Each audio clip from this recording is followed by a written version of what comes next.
హైదరాబాద్ విమాన ప్రమాదం నేపథ్యంలో పలు అనుమానాలు నెలకొన్నాయి. ఎయిర్పోర్ట్ నుంచి టేక్ ఆఫ్ అయిన కొద్ది సెకండ్లలోనే పెను ప్రమాదానికి గురైంది. దాంతో అసలు ప్రమాదం ఎలా జరిగింది, టేక్ ఆఫ్ అయిన క్షణాల్లోనే ఎలా క్రాష్ అయిందనే అంశాలపై ప్రస్తుతం వేగంగా దర్యాప్తు జరుగుతోంది. ఇక ఈ క్రమంలో ఆయా అంశాల గురించి వివరించేందుకు టీవీ9 ఎక్స్క్లూజివ్ డెమో నిర్వహించింది. అసలు విమానం ఎలా బయలుదేరుతుంది, ఎమర్జెన్సీ సమయంలో ఎలాంటి ఆదేశాలు ఉంటాయనే కీలక విషయాలపై కెప్టెన్ మనీష్ వివరించే ప్రయత్నం చేశారు. టేక్ ఆఫ్, ల్యాండింగ్, ఎమర్జెన్సీ సమయంలో ఎలా స్పందించాలనే అంశాలపై కెప్టెన్ మనీష్ ఇంకేమన్నారు అనే విషయాలకు సంబంధించి పూర్తి డీటెయిల్స్ మా కరెస్పాండెంట్ శ్రవణ్ అందిస్తారు. అహ్మదాబాద్ టు లండన్ వెళ్లాల్సిన బోయింగ్ 787 గాల్లోకి ఎగిరిన 30 సెకండ్స్లోనే కూలిపోయింది. సో పైలట్ ఆ టైంలో ఏం చేస్తుండొచ్చు, అసలు స్టార్ట్ అయ్యే ముందు ఎలాంటి ఇన్స్ట్రక్షన్స్ తీసుకుంటాడు పైలట్, ఎలాంటి ప్రికాషన్స్ తీసుకుంటారు, అవన్నీ కూడా తెలుసుకునే ప్రయత్నం చేద్దాం. ప్రస్తుతం మనం ఒక స్మాల్ ఎయిర్ క్రాఫ్ట్ దగ్గర ఉన్నాము. లోపల కెప్టెన్ ఉన్నారు. కెప్టెన్తో మాట్లాడి ఎలా ఉంటుంది అసలు ఒక కెప్టెన్, ఒక పైలట్ ఎలాంటి ఇన్స్ట్రక్షన్స్ తీసుకుంటారో తెలుసుకునే ప్రయత్నం చేద్దాము. We have captain Manish with us. Captain మనీష్తో మాట్లాడి ఏం జరిగిందో తెలుసుకునే ఒకసారి ప్రయత్నం చేద్దాము. కెప్టెన్ మనీష్ మనతో ఉన్నాడు ప్రస్తుతము. Yes Manish, how are you? Yeah, I'm doing great అండి. So can you tell me, actually ఒక విషయం చెప్తారా, ఒక పైలట్ ఎయిర్ క్రాఫ్ట్ ఫ్లై చేసే ముందు ఎలాంటి ఇన్స్ట్రక్షన్స్ ఉంటాయి, అసలు ఏమేమి పారామీటర్స్ చెక్ చేసుకుంటారు? ఇంజన్ స్టార్ట్ చేయగానే మేము ఇంజన్ పారామీటర్స్ అనేది ఒకటి కంపల్సరీ మానిటర్ చేస్తాము. అండ్ కాక్పిట్ అనేది మనము ఒకవేళ ఎగ్జాంపుల్ అహ్మదాబాద్ నుంచి ఇప్పుడు లండన్ వెళ్తుంది ఫ్లైట్. సో ఆ లండన్కి వెళ్ళడానికి రూట్స్ అనేది ప్రతి ఒక్కటి దీంట్లో సెలెక్ట్ చేస్తాం, ఫ్లైట్ ప్లాన్ అనేది.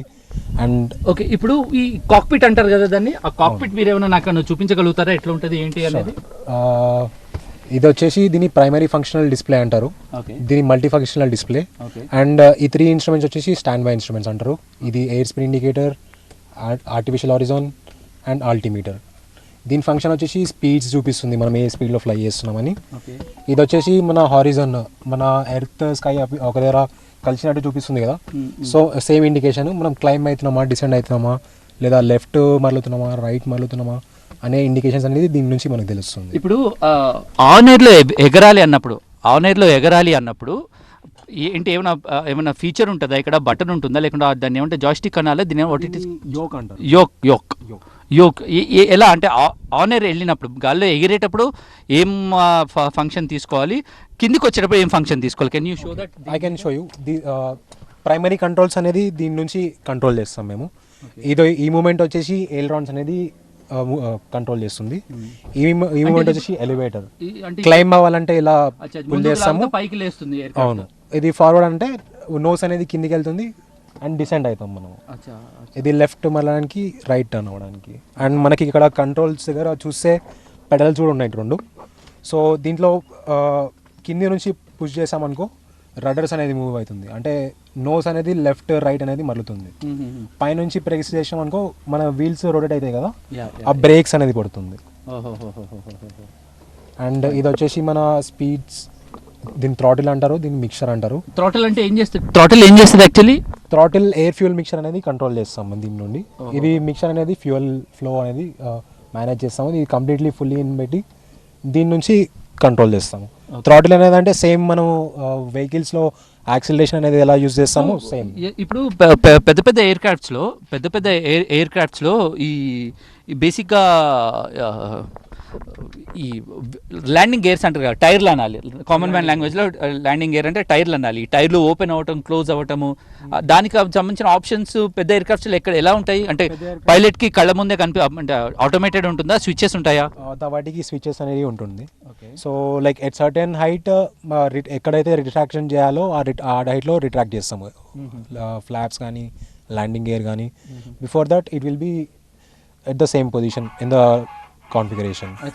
అయితే ఇప్పుడు ఈ ఫ్లాప్స్, రెక్కలు, అవి చాలా కీ రోల్ ప్లే చేస్తాయి. అంటే ఫ్లైట్ ఎగరాలన్నా కిందికి రావాలన్నా కూడా మనం చూస్తున్న వీడియోస్లో కానీ ఫ్లైట్ చూస్తున్న రెక్కలు పైకి కిందికి, అది ఎట్లా, అది కూడా ఆటోమేటెడ్, దానికి స్విచ్ ఉంటుంది, ఎక్కడ ఉంటుంది ఆ స్విచ్? దానికి స్విచెస్ అనేది ఏముండదు, ఫ్లాప్స్ అనేసి ఉంటుంది. ఫ్లాప్ అనేది మన వింగ్స్ చూస్తే దగ్గరికి ఇక్కడ ఒక రెక్కలాగా కనిపిస్తుందో, దీన్ని ఫ్లాప్ అంటారు. అది ఈ ఎయిర్ క్రాఫ్ట్లో అయితే ఇక్కడ నుండి కంట్రోల్ చేస్తాము. ఇక్కడ ఫ్లాప్స్ అని, వింగ్ ఫ్లాప్స్ అని రాసి ఉంటుంది. Wing flops 10 degree 20 degree full అని చెప్పేసి ఉంది. 10 20 ఫుల్ అప్ అని చెప్పేసి ఉంది కదా. సో ఆ పొజిషన్ అనేది ఇక్కడ నుంచి సెలెక్ట్ చేస్తాం. ఇది ఫ్లాప్స్, అంటే రెక్కలకు సంబంధించి. ఇది రెక్కలకు సంబంధించింది. ఇక్కడ నుంచి సెలెక్ట్ చేసుకుంటాము ఎన్ని డిగ్రీస్లో సెలెక్ట్ చేయాలని. ఈ 10 అనేది ఈ ఎయిర్క్రాఫ్ట్లో 10 అనేది టేక్ ఆఫ్కి యూజ్ చేస్తాము. 20-30 వచ్చేసి ల్యాండింగ్కి వాడతాము. అది పైకి కిందికి అంటుంటే రెక్కలు పైకి కిందికి మారుతూ ఉంటాయి. అచ్చా అచ్చా ఓకే.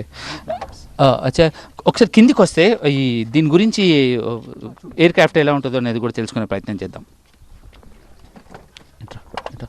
సో ఇది ఓవరాల్గా సో ఎయిర్ క్రాఫ్ట్ లోపల కాక్పిట్లో ఎలా ఉంటుందనేది మనకు చూసాం. విత్ కెమెరా పర్సన్ వెంకట్తో, 7 TV 9 నాగార్జున సాగర్.